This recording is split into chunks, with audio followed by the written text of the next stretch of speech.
කර්ම සහ විද්‍යාව. මමගේ CEO මාස්ටර් පොතට තීරණ ගැනීම සම්බන්ධ ලෝකයට concept එකක් ගෙනාවා. පළවෙනි concept එක තමයි තීරණ ගන්න කලින් හැම වෙලාවෙම බලන්න 10 රීතිය apply කරන්න. රනිල් සුගත 10 දාසකේ 10 නීතිය. මේ තීරණය ගත්තොත් තව විනාඩි 10කදී මොකක්ද වෙන්නේ? හොඳ මොනවාද නරක මොනවාද? මේ තීරණය ගත්තොත් තව පැය 10කදී මොකක්ද වෙන්නේ? හොඳ මොනවාද නරක මොනවාද? මේ තීරණය ගත්තොත් තව දවස් 10කදී මොකක්ද වෙන්නේ? හොඳ මොනවාද නරක මොකක්ද? මේ තීරණය ගත්තොත් තව සති 10කදී මොකක්ද වෙන්නේ? හොඳ මොනවාද නරක මොනවාද? මේ තීරණය ගත්තොත් තව මාස 10කදී මොකක්ද වෙන්නේ? හොඳ මොනවාද නරක මොනවාද? මේ තීරණය ගත්තොත් තව ක්වාටර්ස් 10ක් කාලු 10කදී මොකක්ද වෙන්නේ? අවුරුදු දෙකමාරකදී. හොඳ මොනවාද නරක මොනවාද? මේ තීරණය ගත්තොත් තව අවුරුදු 10කදී මොකක්ද වෙන්නේ? හොඳ මොනවාද නරක මොනවාද? එතකොට ඔබට ෂෝට් ටර්ම් කෙටි කාලින වෙන දේ තේරෙනවා, මධ්‍ය කාලින වෙන දේ තේරෙනවා, දීර්ඝ කාලින වෙන දේ තේරෙනවා. ඒක තේරෙන හින්දා ඒ කෙටි කාලින ගැතන ප්‍රශ්න ටික වළක්වා ගන්න පොඩි තීරණ ටිකක් ගන්න පුළුවන්. මධ්‍ය කාලින ගැතන ප්‍රශ්න ටික වළක්වා ගන්න පොඩි තීරණ ටිකක් ගන්න පුළුවන්. සමහරවිට ඔබ ඉතා හොඳ තීරණයක් ගන්නවා. තව අවුරුදු 10කදී නියමයි. හැබැයි ඒක නියම වුණාට ඔබගේ සේවකයන්ට ඒක තේරෙන්නේ නැහැ. ඒ තීරණය අරගෙන පළවෙනි මාසෙම ඒ තීරණය කෙලවලා දානවා ඔබගේ ටීම් එක. මං කියන්නේ තේරෙන්නට සරලවන්න.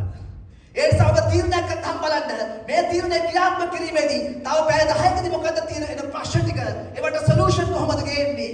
තව දවස් 10කදී ප්‍රශ්න ටික මොනවාද? ඒවට කොහොමද උත්තර ටික ගේන්නේ? තව සති 10කදී ප්‍රශ්න ටික මොනවාද? ඒවට කොහොමද උත්තර ගේන්නේ කියලා බැලුවොත් එහෙම ඔබට මේක උඩ දාන්න පුළුවන් මිතුරුනි. එහෙම කරනවා කියලා ප්‍රතිඥාවක් දීලා නොකෝ පුඩියක් ගහන්න.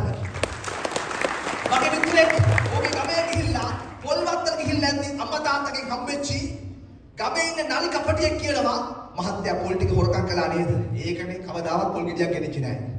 මහත්තයාට මේ ආත්මෙට මේ ඉඳ පොල් ගෙඩියක් ගෙනියන්න බෑ. අර ඕක විකුණලා දාන්න. කවුද මේ කියන්නේ? ගමේ ඉන්න නලි කපටියා. දැන් මේ නලි කපටියා රැට මහත්තයාට කෝල් එකක් දීලා කියනවා මහත්තයා මම දවල් හම්බුනේ ඔබතුමාට.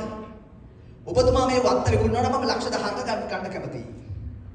මගේ මිත්‍රයාත් ඒ වෙලාවේ පොඩි ණය ටිකක් තිබුණා ක්‍රෙඩිට් කාඩ් වල. ලක්ෂ 18ක ලොක් ගාණක්. ගමේ පොල්වත්ත කරදරයක්. විකුණලා දැම්මා. පළවෙනි විනාඩි 10 මාර ආතල්. පළවෙනි පැය 10 ඊට වඩා ආතල්. පළවෙනි දවස් 10 වෙද්දි ගමේ අනිත් යාළුවෝ කතා කරලා තියෙනවා මචං උඹ අර නරි කපටියක් නැවතුණා නේද? ඕක ලක්ෂ 18ක් නෙමෙයි ලක්ෂ 50ක් විතර වටින එකක්. ඒකෙදි කොට පළවෙනි සත් 10 බොනවා. පළවෙනි මාස 10ත් බොනවා. දැන් මාස 10ක් ගත්ති ගත්තේ ලක්ෂ 18න් ලක්ෂ 10කම බීලා. අවුරුදු දෙකක් විතර යද්දි මොකක්ද උනේ? ගමට පාරක් එනවා. අර ඉන්නේ මේ වටාගම් වැඩි වෙනවා. අර කපටි මිනිස්සයා මේක කෝටි 2.5 විකුණලා දානවා. මං කිය දේ තේරෙන්නට බලන්න. එතකොට මගේ මිත්‍රයා 10 නීතිය දන්නේ නැහැ. හැබැයි අර කපටි මිනිස්සයා මගේ පොත කියුවේ නැති වුණාට එයාට ඥානමය වශයෙන් ඒ කපටිකම ඇහිලා තියෙනවා. මං කිය දේ තේරෙන්නට බලන්න. එසා මොන දේ කරන්න ගියා 10 නීතිය දාලා බලන්න. ඔබගේ ඉන්න හොඳම සේවකයාට බදින්න හදනකොට බලන්න මේ වෙලාවේ මම මෙයාට බැන්නට බැරි වෙලා හරි මෙයා සති 10කින් දාලා ගියොත් දවස් 10කින් දාලා ගියොත් මට මොකද්ද වෙන්නේ කියලා බලන්න. ඒතර ඒක කරන්න නැහැ මිතුරුනි. ඒ වගේම තමයි නායකයෙක් විදිහට හැම වෙලාවෙම තීරණ ගන්න පාවිච්චි කරන්නේ බඩ ගට් බ්‍රේන් එක. එක්ස්පීරියන්ස් එන්න මොලේ පාවිච්චි කරන්නේ බඩේ තියෙන ගට් බ්‍රේන් එක. ඔයාගේ බඩට පොඩ්ඩක් තක්කවත් දාන්න. තක්කවත් දාලා කියන්නේ මේක තමයි මම පාවිච්චි කරන්න කියලා. හැබැයි මේ ගට් බ්‍රේන් එක ඉව පාවිච්චි කරලා කමක් නැහැ. ව්‍යාපාරිකව ඔළුවක් පාවිච්චි කරලා ඔළුවට අත ගන්න. අත ගාලා කියලා ඔළුවක් පාවිච්චි කරන්න ඕනේ කියලා. ඔළුව විතරක් පාවිච්චි කරලා මදි. හදවතත් පාවිච්චි කරන්න ඕනේ. ඒ තුනම පාවිච්චි කරලා මදි. කස්ටමර්ගේ ලෙන්ස් එක දාන්න ඕනේ. ඒ හතරම දාලා මදි. ස්ට්‍රැටජික් ලෙන්ස් එක දාලා බලන්න ඕනේ. මෙහෙම කළොත් අවුරුදු දෙකකදී මොකක්ද වෙන්නේ කියන එක. ඒ පහම කළා මදි. ඊට පස්සේම දාලා බලන්න රිස්ක් ලෙන්ස් එක මොනවද අපිට තියෙන අවධානය කියලා බලන්න ඕනේ. ඒතර ඒක තමයි මම කියන්නේ රනිල් සුගතදාස ස්ටෙල් ලෙන්සස් කියලා. ඒකන ගොඩක් ඉස්සර කතා කරන වෙලාවක් නැහැ. මම තව 3 විනාඩි දෙකක් අපතර 49